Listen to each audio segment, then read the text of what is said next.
Hello' everyone. আমাৰ ইয়াত বতৰ এইকেইদিন খুব বেয়া। আজি কালি থাকি যোৱা ভাতেৰে ফ্ৰাইড ৰাইচ বনাবলৈ লৈছোঁ। এইদৰে তেলত মই অকণমান জলকীয়া আৰু পিঁয়াজ দি দিছোঁ। অকণ জ্বলা হ'লে ভাল লাগে, সেইবাবে এনেদৰে এইখিনি মই ভাজি লৈছোঁ। হয়তো আপোনালোকে জানেই বনাব, তথাপি বোলো মইনো কেনেকৈ বনাইছোঁ তাকে দেখুৱাইছোঁ। এইদৰে এটা গাজৰ আৰু বিন অলপ আছিল বাৰীৰ, তাকে দি দিছোঁ লগত। অকণমান লৰাই লৈছোঁ ভালকৈ। এতিয়া ইয়াতে ভাত থাকি যোৱা ভাত ৰাতি সেয়া দি দিছোঁ। এইখিনি এতিয়া ভালকৈ লৰাই ল'ম ধুনীয়াকৈ, আৰু নিমখ দি দিছোঁ।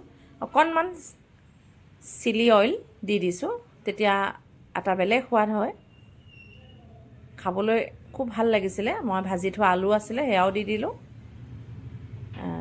আপোনালোকে এনেদৰে খাই চাবচোন চিলি অইল দি। আৰু ফ্ৰাইড ৰাইচত হালধি দিব নালাগে, বেয়া লাগে। হালধি দিয়া নাই মই। মেগী মছলা দিব পাৰি, মই নাই দিয়া। একো মছলাই মই দিয়া নাই। খাবলৈ কিন্তু খুব ভাল হৈছিল। আপোনালোকেও এনেদৰে ঠাণ্ডা বতৰত বনাই খাব।